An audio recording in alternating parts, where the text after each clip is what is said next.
ViziApps is an online service for making apps for iPhones and Android phones, iPads and tablets with no programming. And the issue that we're dealing with is the adoption cycle here of who are the first users of this kind of service versus the eventual vision that we have of this being an office tool that would be used much like PowerPoint and other vehicles today for making presentations. You could use this to make your own apps. If you think back to the world of early websites back in the 90s, you'd have to find some either a seasoned IT person or somebody that knew HTML or a pimply-faced teenager that was into all this stuff to make your website. And then they were coding directly in the code used. Then tools came along that made it easier for coders to make websites. Eventually, today, if you want to have a website, you can go to Intuit, you can go to register.com, GoDaddy, make your own website off of templates and do it very quickly and easily. What we're seeing is the evolution very rapidly in the app space, for this as a tool, first for people that make apps for others, and then evolving eventually to broadly used by individuals and companies for business purposes. And our solution here, so what I'll be talking about today, is a quick recap. We are running with revenue. We've been in business for just over 2 years. We have over 6,000 users of the system.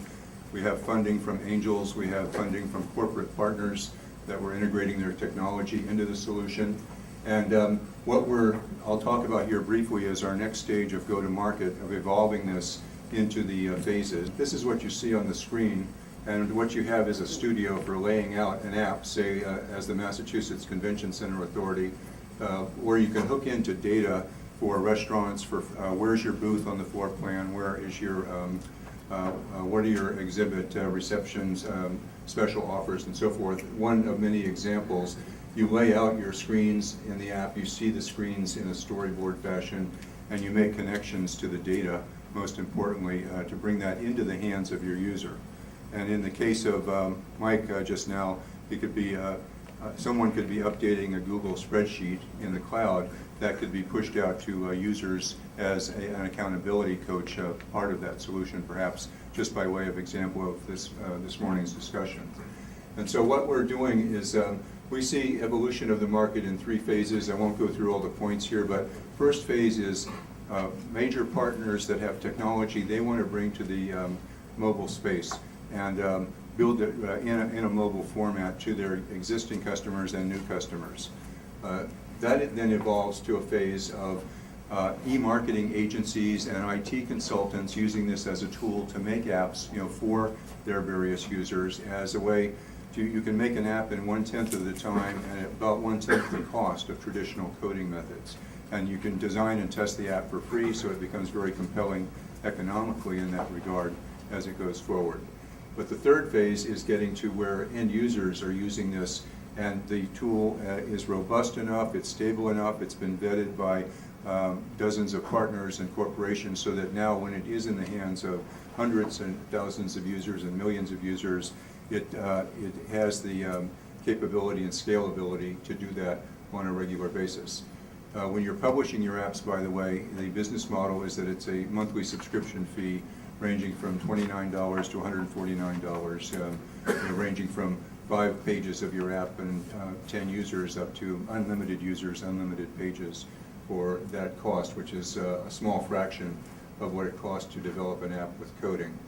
Now we have 3 major pillars here of this, and this is relevant in the stages of the rollout. No coding is the key foundation. Easy data integration, because business apps are really about bringing data to your user, not games and not just soccer scores for your high school team and so forth. The business user is our target.